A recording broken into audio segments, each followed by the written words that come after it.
Oh! Hey, I didn't realize you'd be coming over. Wait 1 second. I'll be right back.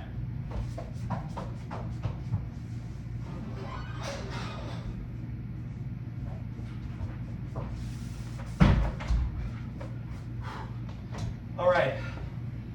Whew. Sorry about that. Okay, thank you for coming by again, by the way. All right. So, geez, I'm out of breath. So the other day, maybe a week or something ago, I don't know, I read an excerpt from The Pig That Wants to Be Eaten, and we had a discussion about it. I gave you an email address, and nobody really emailed me, except one person, my good friend Chicken Neck. So I just wanted to discuss what the email said. So the email said, it discussed the topic we already talked about. Chicken Neck took some very thorough notes, and he sent me a PDF of it or whatever, and it was awesome.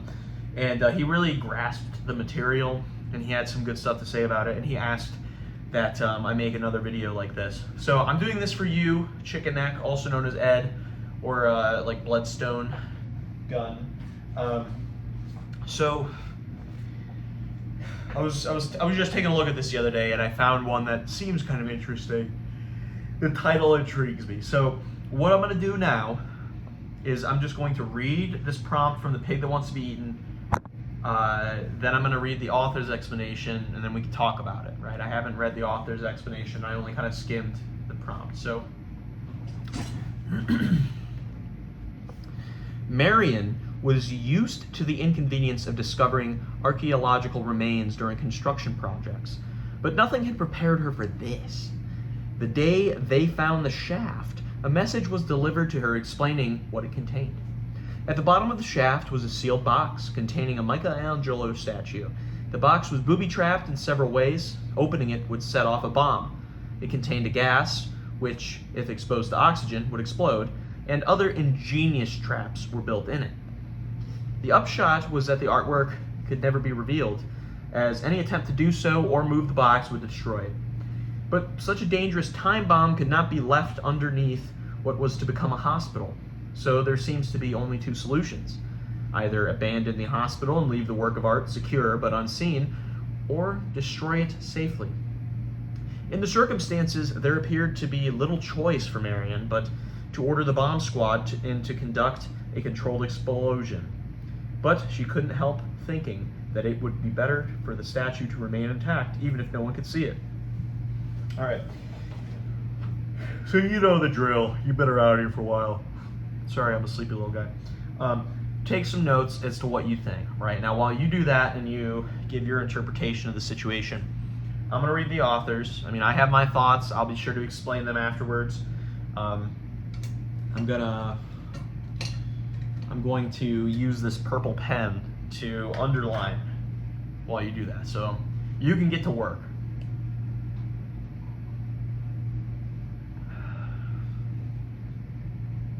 What are you looking at this for? Go back to work. Please go back to work. Thank you.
Okay, so I just finished reading and annotating. If you would like to finish up here, I would appreciate it.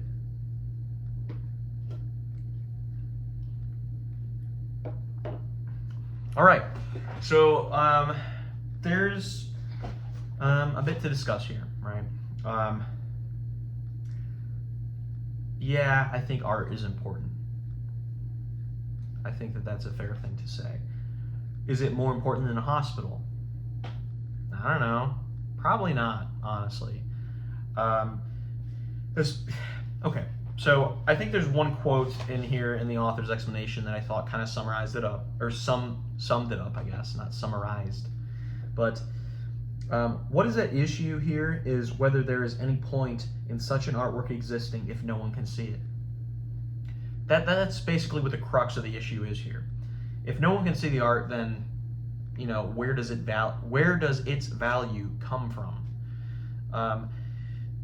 I feel like whenever it comes to things like art, which are inherently subjective, the value comes from the impressions of the person viewing it.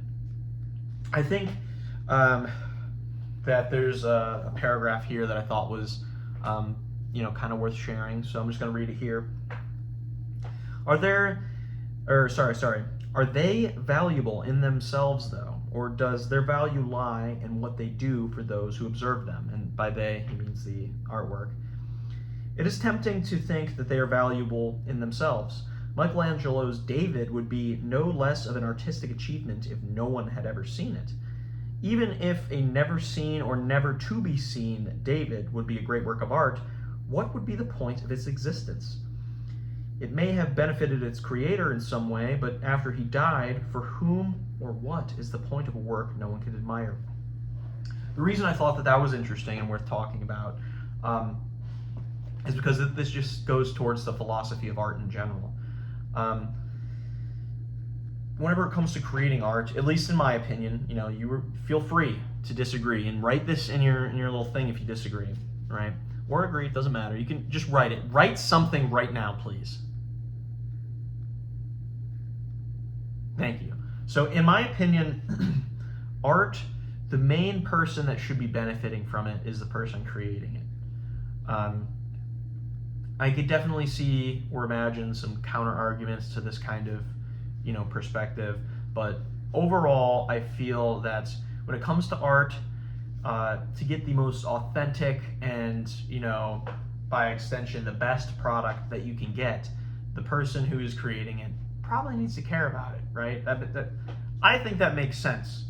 Do you also think that makes sense? I hope so, because I feel that way. So whenever it comes to this David, right, I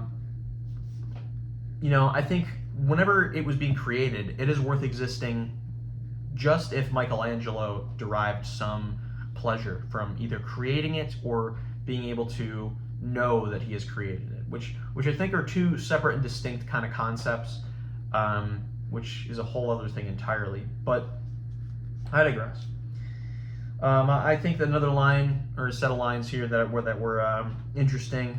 He said, in regards to destroying the statue, those calling for demolition will counter that this is absurd, that the world is improved because of the effects artworks have on those who view them. If people cannot feed on art, it serves no purpose. That's a really good point. Have there been pieces of art that have impacted history? I would say, yeah. I think that some of the depictions of Christ in, early recorded history, have really influenced culture in different places, including where I live in America. Specifically that like for example, the notion of Jesus Christ being white. I'm not going to get into the theology here, right? That's not my place. But if we're looking at a historical and big picture kind of thing, he was probably Middle Eastern, right? Okay, let's be real.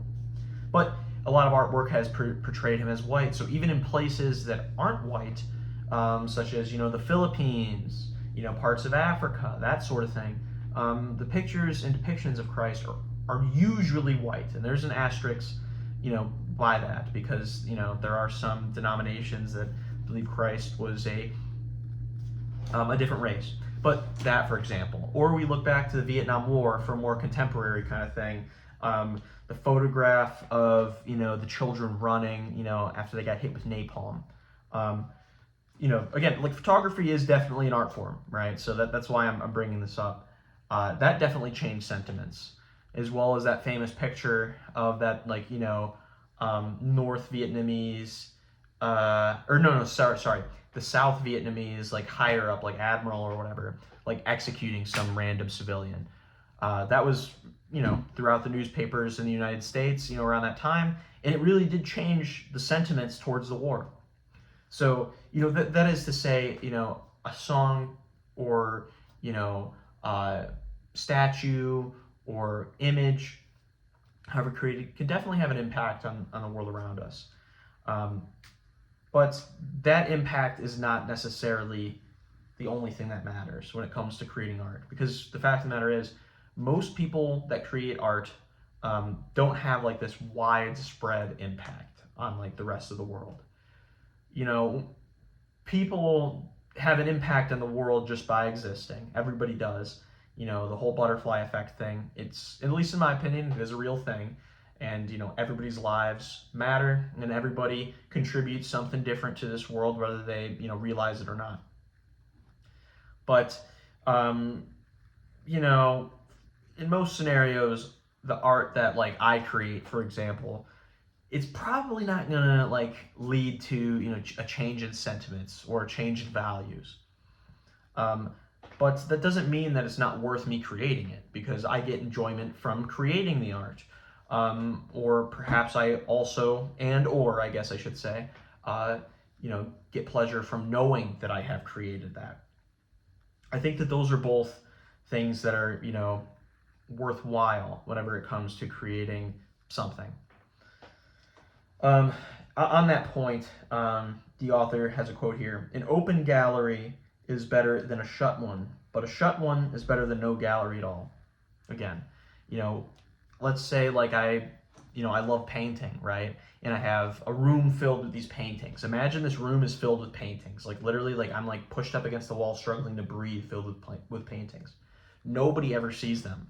But so long as I get enjoyment from either, doing the thing that people do when they paint, they're, like, painting, like, with a brush, pretend this was a brush.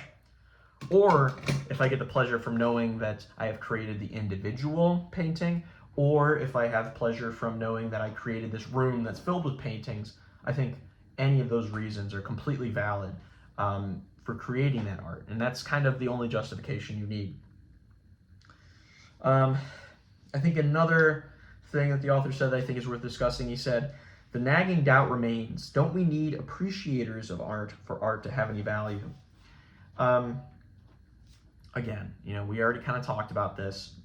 You could probably take a guess. My answer is no. We don't need someone to appreciate art for it to have any value. I think creation in general, is valuable. Creating for, an artistic purpose, that is, whether it be, purely aesthetic, or, I guess, like, venting, putting your emotions into something. I think it's valuable either way. Finally, there's a paragraph that this Julian Bagani ends this, explanation with, and it is as follows: "The world is left full of art, but with no one to see it." Oh yeah, and this is in the context of, like, the entire earth gets wiped out, right? So, like, think about, like, you, me, everyone else that's not watching this, all dead, right? Out of nowhere. And then there's, like, obviously art and stuff like that, like Mona Lisa, think about that, I guess. But the world would be left full of art, but with no one to see it. If the, David statue by Michelangelo were to fall off his plinth and shatter into a million pieces, would this desolate world really be any worse than it was when his marble gaze looked out onto it? If we tend to think it would, is that only because we imagine ourselves there and so insert ourselves into the thought experiment, a consciousness which is supposed to be absent from it? Are we not making the mistake of those who look upon a corpse and imagine it still to be the person who has already ceased to exist? I don't know. I mean, obviously, like I said, I think that art, just the process of creating, of having it be created, I think art is like one of those things that, you know, it's self-fulfilling. The fact that art exists inherently means that there is value in it because someone has derived something from it. But let's say the world is abandoned. Let's say that all these landmarks, all these things we hold dear, the Statue of Liberty, Mona Lisa, the Burj Khalifa, all that stuff. There's nobody there to witness it. Does it still have value? No. Like, come on. Like, value is kind of like a human thing. I mean, I'm not trying to say that other species can't experience or like understand a value or place value upon things, but the value of art is a human thing. As far as I know, I mean, does a pigeon care about the Mona Lisa? If I had to guess, probably not. I don't think a pigeon can really appreciate it, and that same thought applies to more, I guess, higher level beings like dolphins, octopi, crows, monkeys. I don't think any of them are going to see the Mona Lisa and give it any value. And ultimately, that value of the Mona Lisa is purely aesthetic. So, but that's not to say that animals can't experience or value aesthetics. I mean, take a look for peacocks, for example. I mean, the peacocks that we imagine when we talk about them with all like the feathers and like the eyes and stuff, that is a male peacock. You ever seen a female peacock? They're like comparatively gross looking. Like, obviously I don't think they're gross. I think they look cool. They're fine. If there's any female peacocks watching this, you're fine. You're beautiful, girly. Just keep shining. But compared to the male peacocks, they're not as flamboyant. They're not as flashy. They don't got the eyes, like all these feathers. They don't got that. And the females very clearly prioritize and value the like feathers with the eyes and stuff on the back. I don't know. Think about that for a little bit. Anyways, I just want to thank Ed again for writing that email. It was very nice to see someone email me. And if you would like to send your thoughts, whether it be the notes that you wrote during this video as you were commanded and instructed to do, you can email me at cmobley.oh@gmail.com.